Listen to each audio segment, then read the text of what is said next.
how you assemble the English dictionary. So you're going to start here on page 20 and 21. You want to print these front to back. So I'm going to go here to print. We're going to print pages 21 or 20 and 21.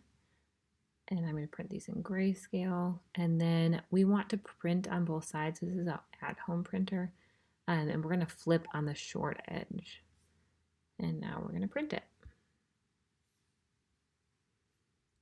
You will know that it printed correctly because you will have A, B, C, and D. And what you're going to do is just fold these pages in half.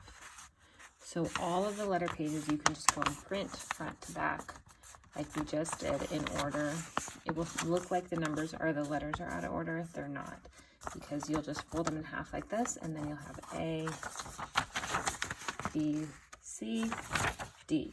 And the next page will be E on the inside, F, G, and you'll continue on until you have all of the letters.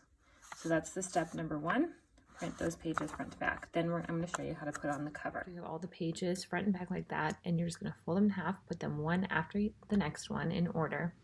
The next step is to print the cover, and so this is page 32 and page 33. So again, you're going to print these front to back, just like we've been doing. We're just going to fold them a different way. So let me show you.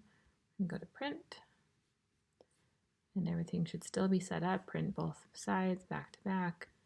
It's going to be 32 and 33, and we're going to print that. So now that you have the cover done, and it should be my English dictionary, a blank page Y and Z, you're going to fold that in half, just like you did for all the other pages. And then you're going to take all of your other letter pages and you're going to put them inside. Put them all inside, and then you'll staple on the side here, and you'll have your English dictionary. So it should be a blank page, and then it will go through all your letters to Z. Hope that your kids really enjoy this activity. Please reach out if you have any questions.